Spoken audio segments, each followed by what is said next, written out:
ዕለት 9 መጋቢት በስመ አብ ወወልድ ወመንፈስ ቅዱስ አሐዱ አምላክ። ዕለት 9 መጋቢት በዛ ዕለት እዚኣ ቅዱሳን ሰማዕታት እንድርያኖስ ምስ ሰበይቱ አውሳብዮስን አርማን 40 ሰማዕታትን ሰማዕትነት ተቀበሉ። ምእንቲ ስም ጎይታና ኢየሱስ ክርስቶስ ምስጋና ንዑ ይኹን። ዓብይ ቅፅዓት ቀፅዕዎም ንናይ ወርቅን ብሩርን አምልኾ ጣዖት እውን ምብላኽ ስለ ዝኣበዩ ንሕናስ ንኣምላኽ ሰማይን ምድርን ኢየሱስ ክርስቶስ ምስጋና ንዑ ይኹን ንዑ ኢና እንሰግድ በሉ። ድሕሪዚ ኣራእሶም ብሰይፊ ቆረፅዎም። ናይ መንግስተ ሰማያት ኣክሊል ሰማዕትነት ከዓ ተቐበሉ። በረኸቶም ምሳና ትኹን ንዘለዓለመ ዓለም አሜን።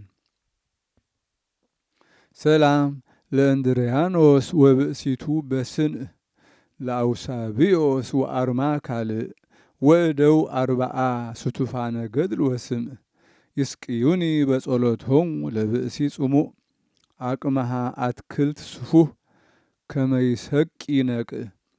ሰላም ንእንድርያኖስ ምስ ሰበይቱ ብስምምዕ ንአውሳብዮስን ንአርማ እውን ተወሰኽቲ ካልእ 40 ሰብኡት ተኻፈልቲ ገድሊ ወስምዕ ብጸሎቶም የስትዩኒ ንዓይ ንጽሙዕ ናይ አትክልቲ ሕርሻ ከም ዘስቲ ምንጪ ማይ ነቅእ።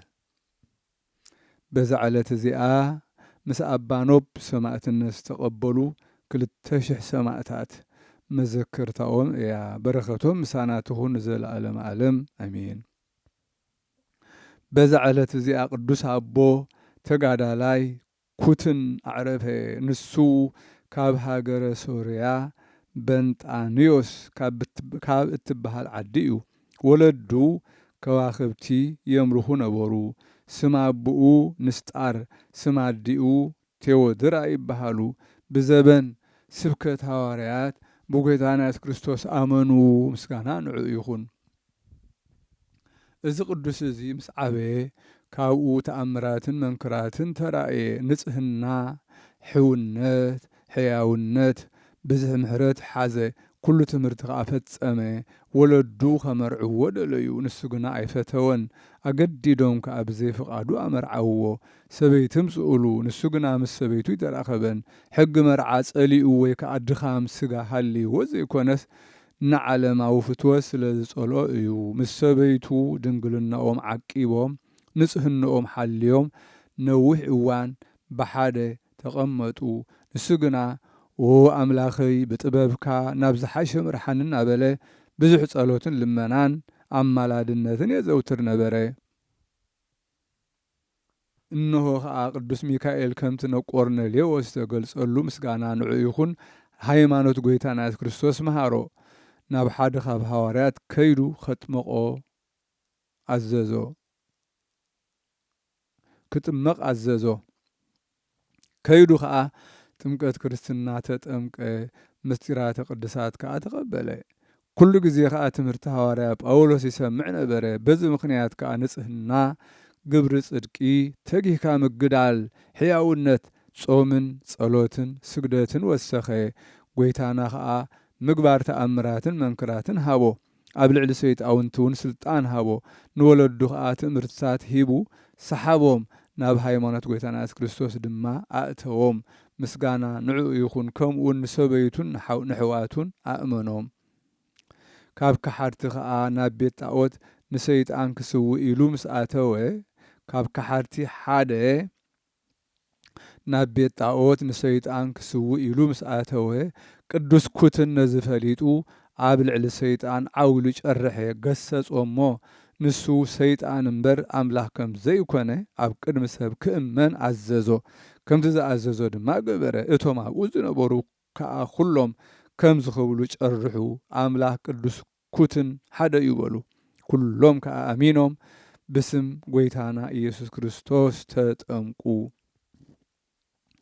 ካብ ናይ ቀላውዴዎስ ቄሳር ዝነበረ ገዛኢ ዜናኡ ምስ ሰምዐ ወተሃደሩ ልኢኹ ናብኡ ጸውዖ።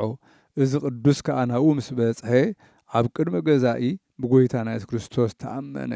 ምስጋና ንዕኡ ይኹን። ንሱ ዓብዪ መቕሰፍቲ ክቐስፍዎ ክኣስርዎ ኣዘዘ። ከምቲ ዝኣዘዞ ድማ ኣብኡ ፈጸሙ። እቶም ደቂ ዓዲ በቲ ገዛኢ ከም ዝተሳቀየ ምስ ሰምዑ ጐዮም ናብኡ በጽሑ። ምንቲ ፍቅሪ ቅዱስ ኩትን ከዓ ነቲ ገዛኢ ክቐትልዎ ደለዩ። ንሱ ድማ ሃደመ። ንቅዱስ ኩትን ከዓ ካብ ማእሰር ትፈትሕዎ ደሙ ሓጻጺቦም ተሸኪሞም ናብ ቤቱ ወሰድዎ። ብዙሕ ዓመታት ጸንሐ። ነቲ ኣጸቢቑ ዘፍቀሮ ንእግዚአብሔር ከዓ ባሃበሎሞ ብሰላም ዓረፈ። ብድሕሪ እዚ ምእመናን ብስሙ ቤተ ክርስቲያን ሃነጹ። ስጋኡ ከዓ ኣብ ኣንበርዎ። ጐይታና ከዓ ካብኡ ተኣምራትን መንክራትን ኣርአየ። በረኸቱ ምሳና ትኹን ዘለዓለም ዓለም ኣሜን። ሰላም ለኩትን ብእደ ሐዋርያት ዘተጠምቀ እም አምላከ ሰማይ ትእምርተ ከመተጠየቀ ሶብአ ገበርዎ እንተ ህሊናሁ ይጽህቀ ለፍትወተ ሥጋ ኢተሞአ ወለስምረቱ ይወድቀ ምስለ ብእሲቱ ሰኪቦ ወአኮ ርሁቀ። ሰላም ንኹትን ብኢድ ሐዋርያት ዝተጠምቀ ካብ ኣምላኽ ሰማይ ትእምርቲ ከም ዝተረድአ ከም ዝተጠየቀ ምስ ገደድዎ ወለዱ ሕሊናኡ ዘይደልዮ ይጽህቀ ንፍትወት ሥጋ ኣይተሸነፈ ንስምረቱ እውን ኣይወደቀ ምስ ሰበይቱ ደቂሱ ኸሎ ዘይኮነ ርሑቀ።